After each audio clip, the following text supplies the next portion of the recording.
भूतिया अस्पताल। रात का समय था और पूरा अस्पताल सन्नाटे में डूबा हुआ था। यह अस्पताल बहुत पुराना था और इसके बारे में बहुत सी भयानक कहानियां मशहूर थीं। लोग कहते थे कि यहाँ रात में डॉक्टर का भूत आता है जो अपने पुराने मरीजों को जिंदा करने की कोशिश करता है। इस अस्पताल में काम करने वाले कर्मचारी और नर्सें हमेशा डर के साए में रहते थे, लेकिन अपनी नौकरी की मजबूरी के कारण उन्हें यहाँ काम करना पड़ता था। सविता, जो इस अस्पताल में नई नर्स थी, ने उन कहानियों पर ज्यादा ध्यान नहीं दिया था। उसे लगता था कि ये सब अफवाहें हैं। एक रात उसकी ड्यूटी बदल दी गई और उसे रात की शिफ्ट में काम करने का आदेश मिला।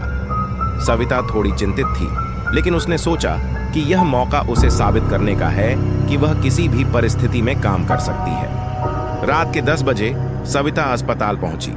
सभी कर्मचारी अपनी अपनी जगह पर थे, लेकिन एक अजीब सी खामोशी छाई हुई थी। उसकी साथी नर्स राधा ने उसे सतर्क किया, सविता, रात में यहाँ बहुत अजीब चीजें होती हैं। अगर कुछ अजीब लगे तो मुझे तुरंत बताना। सविता ने मुस्कुराते हुए सिर हिलाया और अपने काम में लग गई। लगभग आधी रात का समय हो गया था और सविता मरीजों की देखभाल में व्यस्त थी। तभी उसे एक कमरे से अजीब सी आवाजें सुनाई देने लगीं। वह आवाजें किसी के फुसफुसाने की तरह लग रही थीं। सविता ने सोचा कि शायद कोई मरीज कुछ कह रहा है, इसलिए वह उस कमरे की ओर बढ़ी। जब सविता कमरे में पहुंची तो उसने देखा कि वहां कोई भी नहीं था। कमरे में सिर्फ पुराने उपकरण और बेड थे। अचानक उसे अपने पीछे किसी के होने का एहसास हुआ।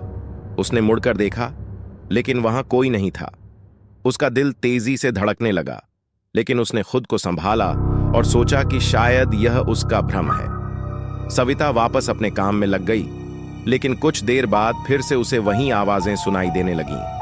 इस बार आवाजें और भी स्पष्ट थीं, जैसे कोई उसके कानों में कुछ फुसफुसा रहा हो। सविता का डर अब बढ़ने लगा था। उसने अपने सहकर्मियों को बताने का सोचा, लेकिन तभी उसे लगा कि शायद यह सिर्फ उसकी कल्पना है।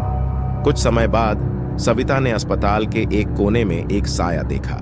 वह साया धीरे धीरे उसकी ओर बढ़ रहा था। सविता की सांसें थम गईं। उसने हिम्मत जुटाकर पूछा, कौन है वहां? लेकिन कोई जवाब नहीं आया। वह साया अब और पास आ गया था और सविता ने देखा कि वह एक आदमी का साया था जो डॉक्टर की पोशाक में था। सविता की हिम्मत जवाब देने लगी थी। उसने सोचा कि यह वही डॉक्टर का भूत हो सकता है जिसके बारे में कहानियां सुनी थीं। उसने तुरंत वहां से भागने का सोचा, लेकिन उसके पैर जैसे जकड़ गए थे। वह हिल भी नहीं पा रही थी। उस साये ने धीरे धीरे अपना हाथ उसकी ओर बढ़ाया और तभी सविता ने जोर से चीख मारी। सविता की चीख सुनकर राधा और बाकी कर्मचारी वहां पहुंच गए।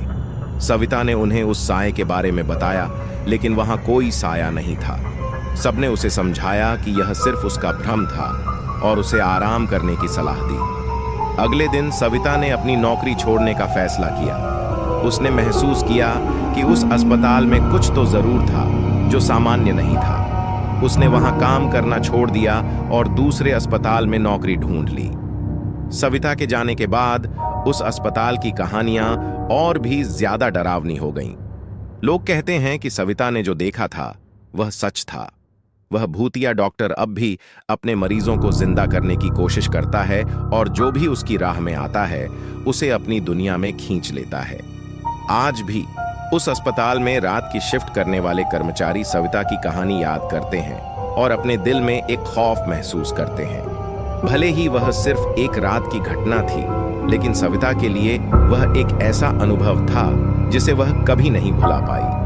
उसने सीखा कि कभी-कभी कहानियों में छिपा सच बहुत भयानक हो सकता है।